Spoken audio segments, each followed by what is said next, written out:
Hello friends, this video is a recorded coaching session that I had with one of my followers who was applying for Procter& Gamble and wanted to understand about the company, the culture, growth and development within the company, and secondly had some questions pertaining to the interview. So a prep session for interview readiness given he had an interview scheduled with Procter& Gamble. Now before moving forward to the recorded session, in case you like this video, please don't shy away from pressing the like button and also subscribe to the channel.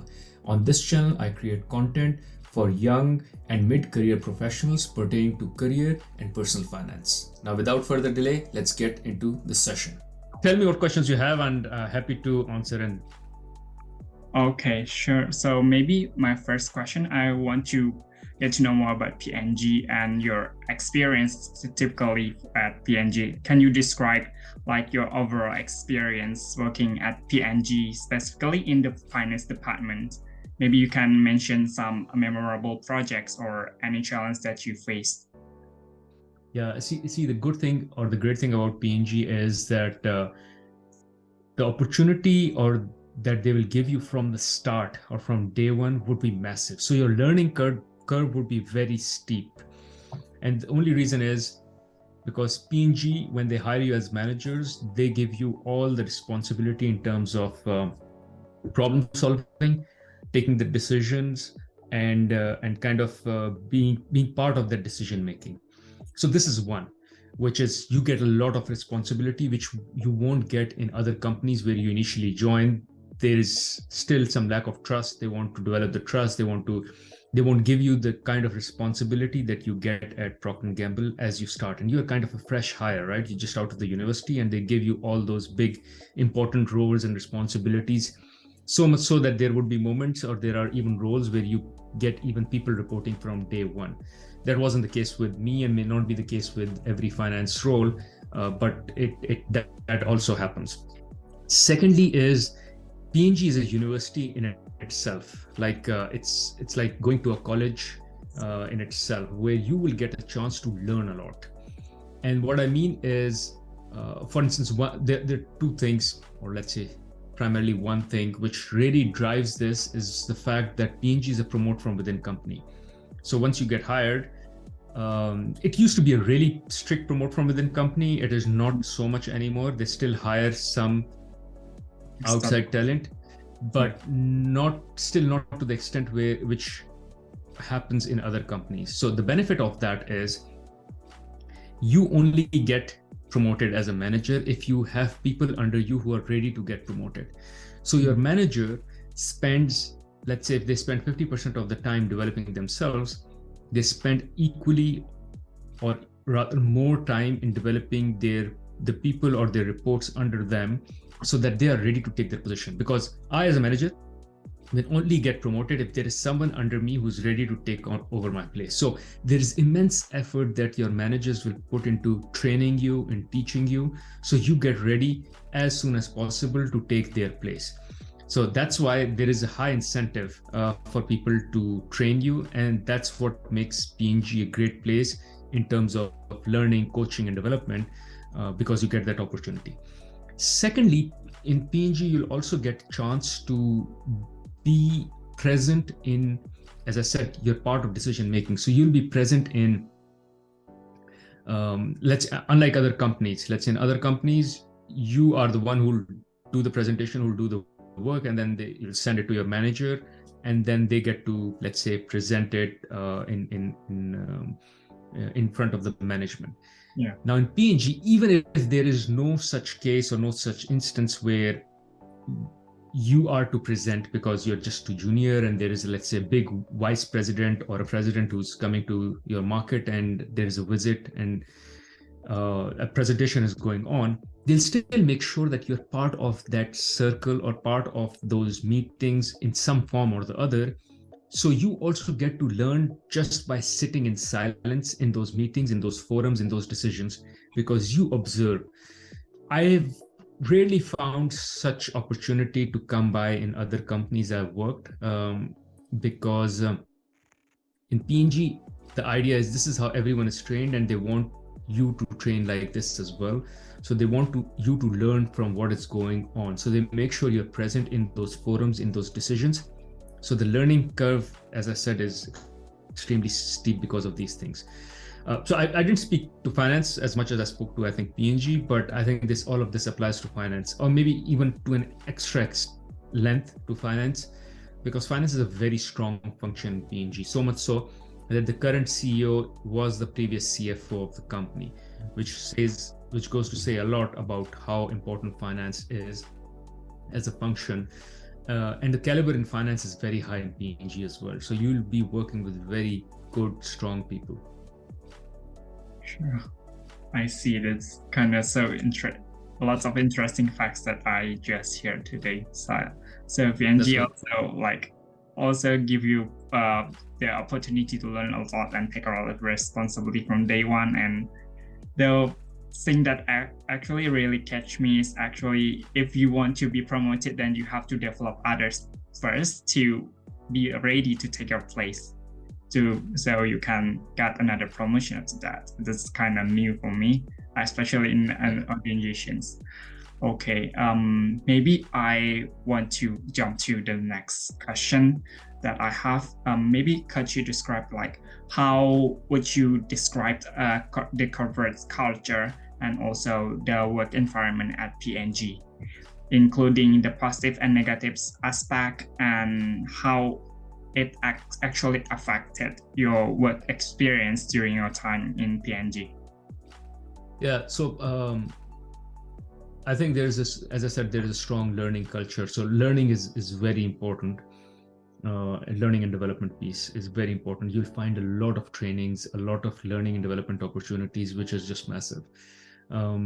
Second, there is a lot of care for people in Procter & Gamble. There was a saying that if you take care of the people will take care of the business. Hence, there is a lot of this thing of taking care of the people. Now, that doesn't mean you'll always have 9 to 5.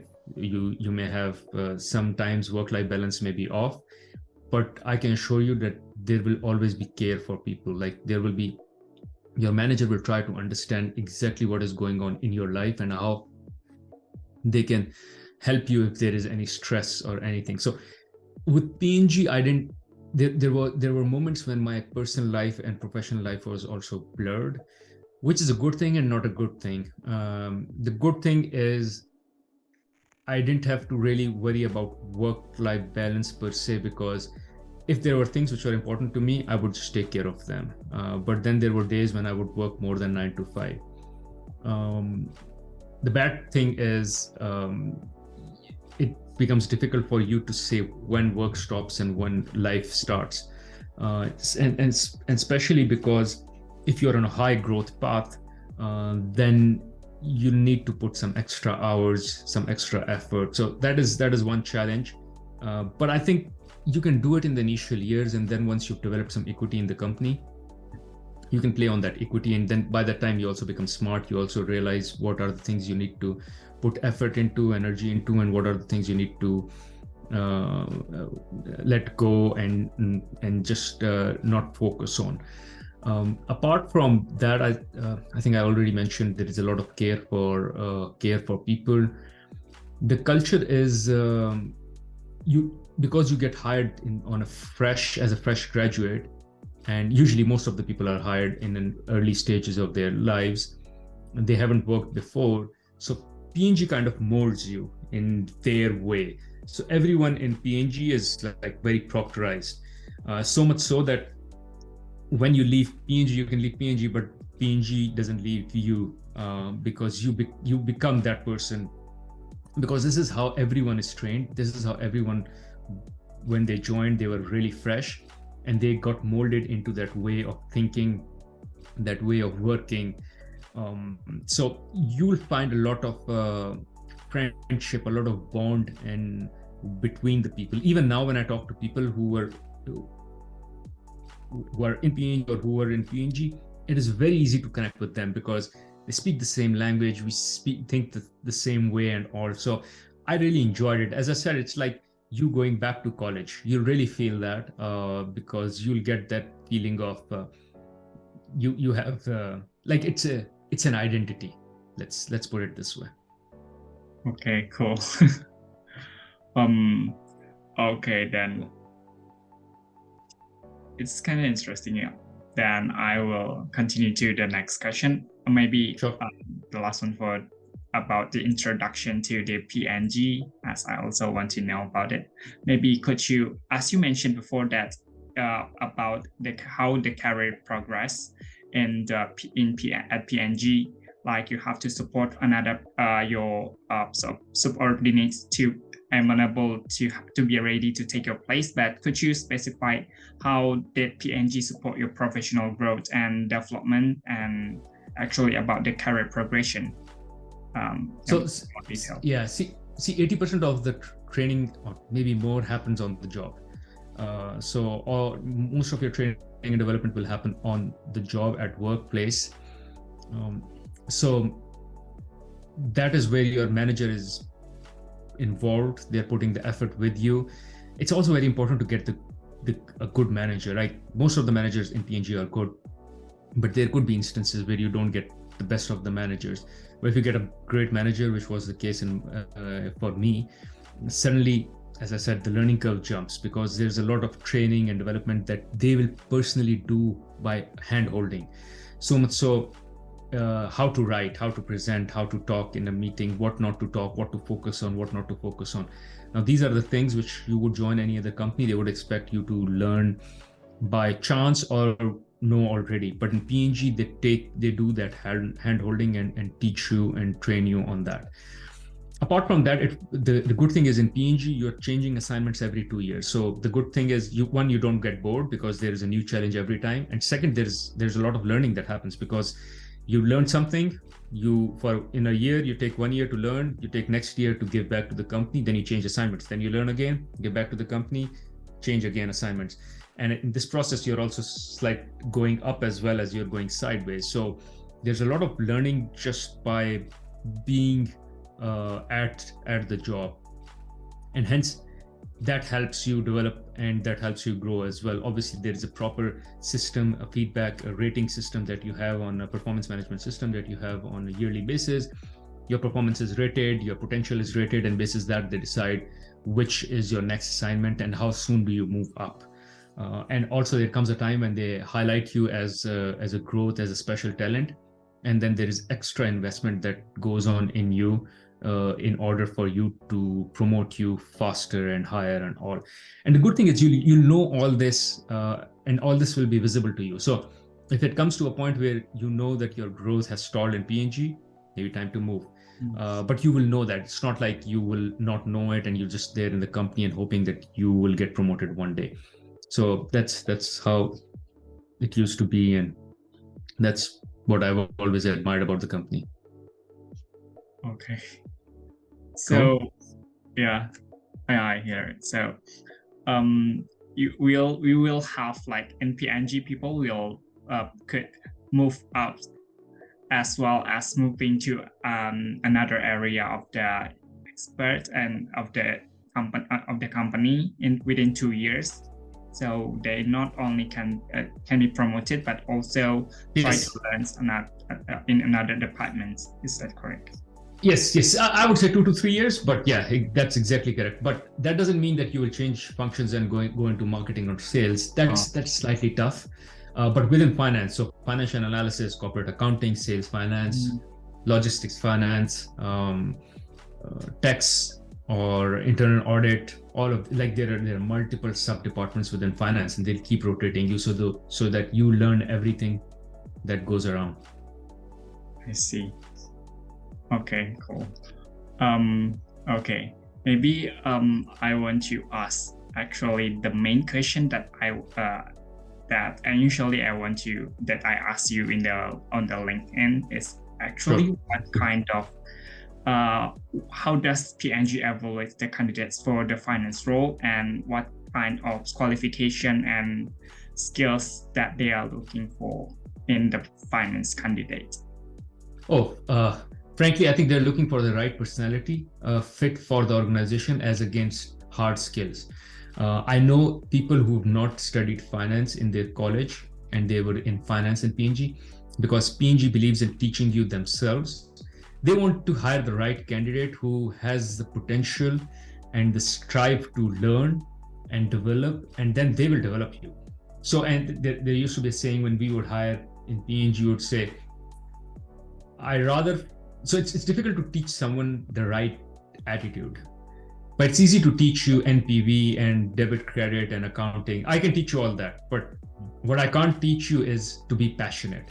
If you are passionate and you don't know anything else, I can teach you all that. So there isn't, especially for finance, I would say, or for other functions as well, you really don't need to have the hard skill to be there. They'll hire you fresh, entry level, and they will teach you all that needs to be taught. I see. So maybe you can describe also about the kind of some particular specific skills that are possessed by the finance manager roles in P&G, as maybe from your experience while working at P&G at the time. Yeah, so once you are in P&G, you'll realize the skills that will take you further in the company are communication skills, leadership skills, so being good with people, being able to lead people, strategic skills, so thinking long-term, planning long-term, and being able to then connect the dots. So something is going wrong, something is going positive, and then being able to connect all those dots and bring them together to say, okay, this is the information I have, this is how I connect the dots, and this is the action that we need to take. And then being able to communicate that. So one thing about P&G finance primarily is, and we again had a saying about this, is the ability to convert a complex problem and explain it in a very simple and concise way. So no matter how complex the problem is, how you can put it in a very simple, easy way in 1 or 2 lines, and then explain it to someone who doesn't know anything about it. So yeah, those would be the kind of skills that would really take you up in P&G finance. Okay. Sure. Thank you for some of the response. I actually also gather some information about the skills that I want to put in my response when I will be interviewing next. Okay, maybe I also want to know about any common mistakes. As you mentioned, I already watched some of your video that you Sure. interviewed hundreds of candidates. And I actually curious about common mistakes and some misconceptions that candidate makes during the interview process, and also what kind of candidate that stand out within the interview. Could you describe those 2 things? Yeah, so one is be careful not to say anything which is against the P&G values. And P&G values are nothing very specific to P&G. They are like good values. Like, don't say anything which is about how you cut corners to get something done. P&G is very strict about cutting corners, doing the wrong thing and all. Even if the result is good, even if the outcome is good, but if it's done in a wrong way, just don't risk that. Might as well not talk about that example at all. Second is make sure, which is general for not just P&G but any interview, make sure you're likable. The interviewer needs to like you to hire you, and develop that connection. And for that, I also have a video where I talk about how to introduce yourself. I think that's an important part, where you introduce yourself and you tell the story about yourself and get that buy-in or the likability from the interviewer. That is where you'll be able to connect a bond and make a connection. Don't just go on when they say introduce yourself, just give a rundown of your resume. That's pretty boring. Just make it interesting. And the third thing is make it very easy for the interviewer to take notes.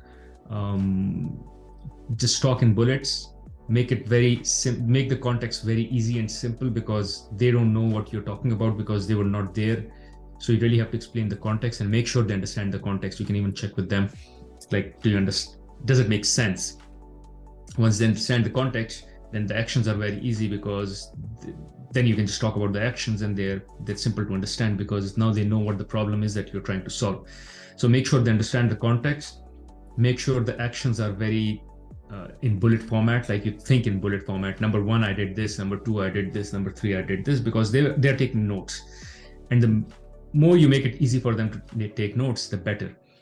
And the result part is simple. Like it's important, but don't need to put a lot of effort in sharing the results, because obviously there was a problem, you did something about it, and the results are good. So they can be anything: 2% growth, 5% growth, 10% growth. It really doesn't matter. So yeah, I don't know if that was helpful. Okay, sure. Thank you for the response, and I already get the data and note that. Cool.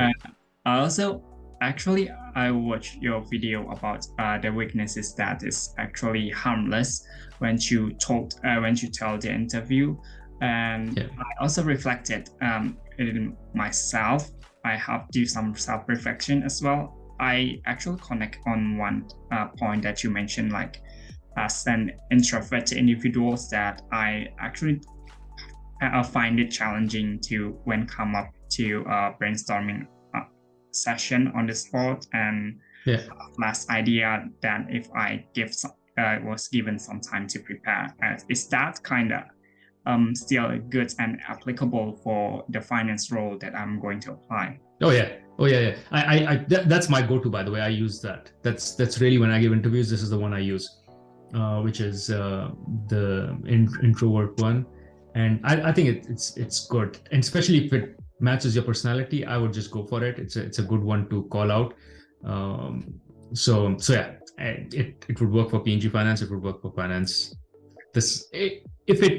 If this is who you are, and you can relate to it and give examples, I would just run with it. As I said, I use it because I can relate to it. Yeah, correct. I have the same things as well. Okay, maybe move on to the question about what related to the interview process. Maybe could you describe some unique or unexpected elements that should a candidate expect in the interview process for finance role, or maybe for other role as well? Like, sorry, say again. I wasn't clear on the question. I mean, like something unique that interviewer might come up. Will that maybe any challenge that will come up suddenly that we have to mitigate and prepare for it? Is that special? No. As in, there might be some interviewer who just has a different style and may just go off the format. But as per the format, no, you should not be surprised. I think the only surprising piece is the situational questions. So I have another video on situational questions. So one, I captured it in my main video on P&G interview question, but then I realized what happened was I got some feedback from followers like you who shared their experiences on what kind of questions they got in the situational part. And I found it would be nice to make another video on it and addressing it in detail. So maybe you can check it out. Yeah. That's the only piece where usually people go slightly off format, because that's where they're trying to create a situation and they end up creating a situation which is to their liking. Although they have the questions in front of them, they may just go and follow and ask the same question they have in the guide, but they can choose to create a different situation altogether for you. That's the only piece where you may expect some deviation from the format. But go through the video. I think it would help you answer that. Yeah, I see. I agree with that actually, because I already watched multiple times of that situational question videos in that from your channels, and I also noticed that you mentioned that there will be the second part coming up about some more work related or role related situational question. Maybe you can give some sneak peek about it and what kind of question that could be asked specifically in finance. Yeah, I can tell you. So yeah, I haven't had a chance to put that video together, but that would be something around business. So the profits are down in a particular year. How do you cover the profits, or how do you go and communicate to the management that you won't be able to deliver the profit commitment you have? that, or the business, you were expecting to sell something and then the business fell short and you can't deliver that target. How do you manage? So things that you have to think through is, think of, one is communicating the problem. So understanding why the issue is there, or why we are falling short on profit or sales or the business, whatever the business challenge is, why. Because as long as you understand the source of the problem, it is very easy for you to go and communicate it. First piece is communication. Second is make sure you make everyone or key stakeholders aware. You don't want to keep the information to yourself. So I'll make sure that all key stakeholders are aware. Third is getting inputs from them and kind of running a brainstorming session and trying to understand what are the options we have. So listing down all the options. Then once you have all the options listed down, then talking about what are the pros and cons of each options and evaluating the sensitivities, and then presenting to the management saying, this is the problem, this is why it happened, these are the options we have, and these are the pros and cons of the options, and this is my lead option because of so and so. Now, I don't know what the issue would be, but usually any issue that you get or situation you get, you can use this framework to answer that question. Helpful? So what is the problem? Why is the problem? What are the options, pros and cons of the options, sensitivities of the options, and what is your recommended option?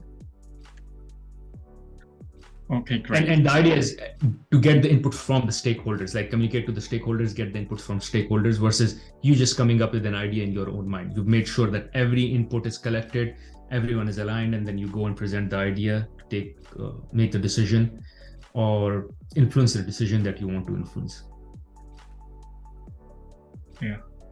Okay, I take note of that, and I think it will be really helpful, like to build some framework about how to answer those kind of typical work-related questions. And really thank you for that. No worries. Yeah. Any other question you have? Oh, this one I also because when in an interview, the candidate usually always encouraged to ask back some questions about to the interviewers as well. And because you have a lot of experience in interviewing people, so could you maybe mention some unique question that candidate have asked in the past that catch your attention? Sure.